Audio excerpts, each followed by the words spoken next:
Hello everyone, আমি ভাস্কর। আজকে যে বিষয়টার উপরে কথা বলবো না, সেইটা হচ্ছে আমরা সবাই জানি যে দেবদা রাস্তায় নেমেছিল, প্রতিবাদ করেছে। কিন্তু এই মানুষটার যেভাবে প্রতিবাদ করছে, যেভাবে প্রতিবাদ করেছে, মিডিয়ার কাছে যেভাবে কথাগুলো বলেছে, আমি সত্যি বলছি এতদিন পরে যে মানুষটা যে কথা, এই কথাগুলো যদি পাবলিক যদি না বোঝে, আমি আপনাদেরকে ভিডিওটা দেখাবো, ঠিক আছে? উনি যেটা বলেছে সেটা পুরো একদম ভিডিওটা আমি আপনাদেরকে দেখাবো।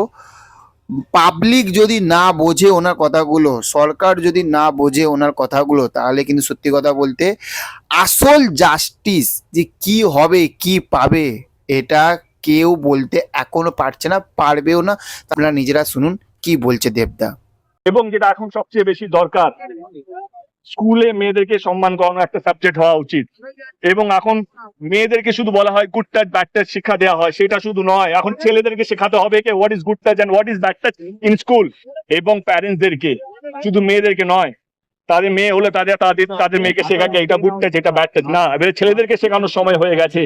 ছোটবেলা থেকে তাদেরকে শেখাতে হবে কি মেয়েদেরকে কিভাবে টাচ করতে হবে, which is good touch and which is bad touch.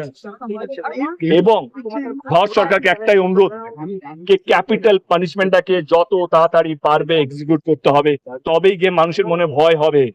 এবং যারা সেই তথ্য, সেই বন্ধুটাকে বা সেই লোকটাকে সাহায্য করবে এই সব কেসের মধ্যে তথ্য লুকানোর জন্য, সে তার বন্ধু হতে পারে, তার বাড়ির লোকেরা হতে পারে, বা যেই হোক না কেন, প্রশাসন হোক না কেন, তাদের লাইফ ইমপ্রিজনমেন্ট হওয়া উচিত। তাহলে কি দেবদার এই কথাগুলো তাহলে বুঝতে পারছেন তো? তাহলে শোনার দরকার কি দরকার না, কি মনে হচ্ছে আপনাদের?